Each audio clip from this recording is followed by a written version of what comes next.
예. 그래서 하나님의 영이 우리 안에 꼭 있어야 되는 거예요. 로마서 8장 9절에 나중에 우리가 읽을 거에 보면 만일 너희 속에 하나님의 영이 거하시면 8장 9절 너희가 육신에 있지 아니하고 영에 있나니 그 다음 말이 무서운 말인 거예요. 누구든지 그리스도의 영이 없으면 그리스도의 사람이 아니다. 근데 너무 감사한 건 그 8장 26절에 보면 우리의 연약함을 도우신다. 누가? 성령이. 그죠? 우리의 연약함을 도와주신다잖아요. 제가 약하고 아버지한테 삐질 때는 도와주시긴 뭘 도와주세요? 아, 참나. 뭐 좀 느껴야 될 거 아니야, 이거. 느껴지지가 않아요. 이렇게 얘기했는데, 이제 그 느껴지지 않는 게 도와주시는 거야. 지나 보면. 우리는 마땅히 기도할 바를 알지 못하나 오직 성령이 말할 수 없는 탄식으로. 아버지가 탄식하신대요. 그러면서 나를 위해서 간구하신다. 여기 아까 제가 말씀드렸죠. 이 말씀이 저를 오늘 쳤어요. 근데 이게 이때 마땅히 기도할 바를 알지 못하나 친히 간구하신다라고 하는 이 말 속에서 마땅히 기도할 바를 알지 못한다라는 말이 저한테는 기도하는 이 말의 기도로 들린 게 아니라 내가 마땅히 기도할 바를 알지 못한다는 이야기는 정말 하나님의 뜻에 정확히 부합되는 그 기도가 나에게 정말 기쁨과 감사와 은혜로 나오지 않는다. 그렇기 때문에 그 기도 그대로 내가 사라지지 않는다로 받아들여졌다 이 말이에요. 이 말 뜻이. 이게 마땅히 기도할 바를 알지 못한다는 진짜 뜻이라는 것을 오늘 알게 됐어요. 내가 하나님이 정말 원하시는 아버지가 원하는 그 기도를 내가 드리지 못한다라는 건 아직 그 존재가 되지 못했다. 그래서 내가 존재가 되어지는 만큼 나는 기도하는 것이구나.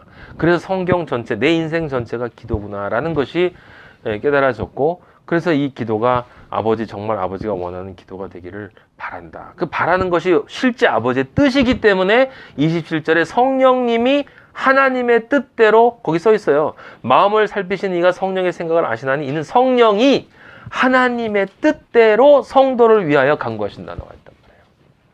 내가 하나님의 뜻대로 기도를 못하기 때문에 내 대신 내 안에 계신 성령님이 하나님의 뜻대로 기도를 해주시고 거기까지 나를 이끌어 가시는 거예요. 내 기도만이 아니라 진짜 내 영혼육으로 나오는 이 온전한 간절한 기도만이 아니라 실제 내 삶이 그 기도에 정확하게 부합되는 그 기도로 사라지도록 하나님 아버지가 내 안에서 하나님 아버지 스스로 기도를 하신다 이 말이에요.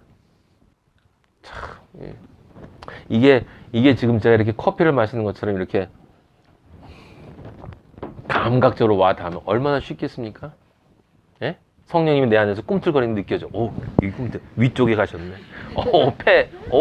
하나님, 너무 많이 움직이시는데. 이러면 얼마나 좋겠어요. 근데 왜 하나님 움직이시나 안 느껴져? 사실은 느껴져요. 느껴질 때 안단 말이에요. 바람이 부는 것처럼. 내 안에 성령님이 은혜를 주실 때 여러분 느끼잖아요. 자, 나머지 건 이제 쉽습니다. 금방 넘어가요. 19절. 우리가 알거니와 무릇 율법이 말하는 바는 율법 아래에 있는 자들에게 말하는 것이니 이는 모든 입을 막고 온 세상으로 하나님의 심판 아래에 있게 하려 함이라. 이게 무슨 뜻이에요? 사람들이 그것을 깨달아야 한다라는 거죠. 하나님의 은혜가 없으면 모든 세상이 하나님의 심판 안에 있을 수밖에 없다라고 하는 것을 사람들로 하여금 깨닫게 해주시기 위해서, 그러니까 은혜죠.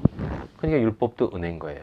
그래서 율법을 하나님이 은혜로 우리에게 주셨다라고 하는 거죠. 그리고 20절에 아까 제가 말씀드린 것처럼 율법에 존재하는 이유, 목적이 나온단 말이에요. 율법의 행위로 그의 앞에 의롭다 하시면 얻을 육체가 없나니 율법으로는 죄를 깨달음이라. 율법의 유일한 존재 이유는 죄의 깨달음이다. 율법을 통한 구원이 아니라 내가 얼마나 율법을 어길 수밖에 없는 존재인가를 깨닫기 위해서 하나님이 율법을 주셨다. 근데 그것이 바로 죄에 대한 깨달음이고, 그 죄에 대한 깨달음이 있으면 그 죄를 대속하기 위해서 하나님이 어떤 십자가의 고통을 당하셨는가를 느낄 수밖에 없기 때문에 그만큼 나에게 은혜가 커진다라는 얘기죠. 얼마나 논리적입니까? 성경은 진짜 논리적이에요. 그죠?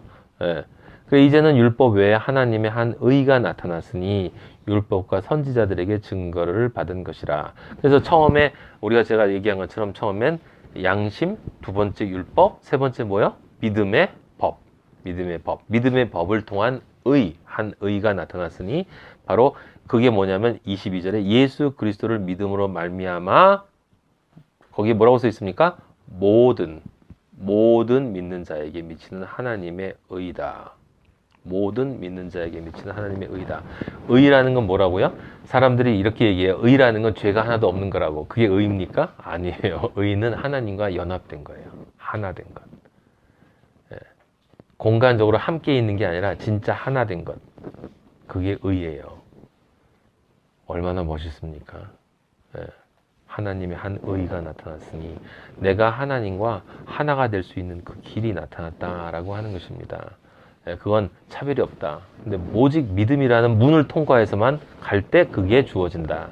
23절, 24절은 바로 구원을 향한 복음의 메시지니까 외워놓으셨다가 알려드리란 말이에요. 사람들 모든 사람이 죄를 범하였음에 하나님의 영광에 이르지 못하더니 그리스도 예수 안에 있는 속량으로 말미암아 하나님의 은혜로 값 없이 의롭다 하심을 얻은 자 되었느니라. 이 예수를 하나님이 그의 피로써 믿음으로 말미암는 화목 제물로 세우셨으니, 제가 전에 말씀드린 화목 제물은 하나님과 나 사이에 화목함을 위한 것인데, 그때 이 일반 우리 같은 평범한 사람이 죄를 지면 뭘 잡았는지 아세요? 암양, 암소 잡았어요.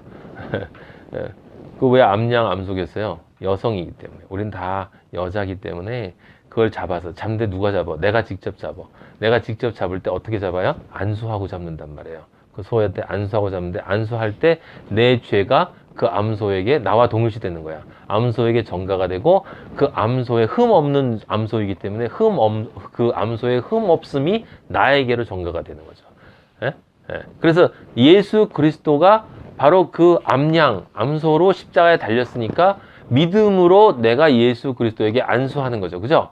안수하면 나의 죄가 예수 그리스도에게로 가고, 예수 그리스도의 그 깨끗하신 힘이 나에게 오는 것이고, 나에게 왔을 때 비로소 나는 그 예수와 연결이 되고 연합이 될 수 있는 존재가 되는 거다. 그죠? 예, 참 논리적이에요. 성경은 정말 논리적, 너무 멋있어요. 예. 26절 곧 이때 자기의 의로우심을 나타내서 자기도 의로우시며 또한 예수 믿는 자를 의롭다 하려 하심이라. 그런즉 자랑할 때가 어디냐? 있을 수가 없느니라. 무슨 법으로냐? 행위로냐? 아니라 오늘 우리 말씀의 제목, 오직 믿음의 법. 여러분, 믿음이 법이래요. 믿음이 법이라고요. 법. 네? 마음이 아니고, 믿는 마음이 아니고 믿음의 법이에요. 법. 네. 하나님이 법을 정해놓으신 거예요. 그래서 이 법은 절대로 바뀌어질 수가 없는 거야. 이 길밖에 없다. 오직 믿음으로. 믿음에서 믿음으로. 예? 그러므로 사람이 의롭다 하심을 얻는 것은 율법의 행위에 있지 않고 믿음으로 되는 줄 우리가 인정하노라. 믿음으로 되는 줄이라는 말, 율법의 행위에 있지 않고 믿음으로 되는 줄, 여러분 이해하셔야 돼요. 이걸 그렇게 이해하시면 안 된다고 제가 말씀드렸습니다. 다시 한번 중요한 거기 때문에, 율법의 행위에 있지 않다는 이야기는 하나님의 아들로 의로운 존재가 되기 위해서 그렇게 완성되어질 하나님의 집이 되어지는, 성전이 되어지는 그것을 실제로 그렇게 이루기 위해서는 율법의 행위라는 문으로 들어가서는 그것을 못 만든다는 뜻이라고. 아시겠어요? 그래서 믿음의 문으로 들어가야만 그것을 그 다음에 이룰 수 있다는 뜻이야. 그래서 믿음의 문으로 들어가면 그 뒤에 뭐도 나오는 거예요? 율법의 행위도 그 안에 들어가 있는 거예요. 아시겠습니까? 율법의 행위의 문으로 들어가면 믿음의 문이 되어지지가 않는다는 뜻이야, 그게. 그래서 성전이 지어질 수가 없다는 뜻이란 말이에요. 예. 하나님은 다만 유대인의 하나님이시냐? 또한 이방인의 하나님은 아니시냐? 진실로 이방인의 하나님도 되시느니라.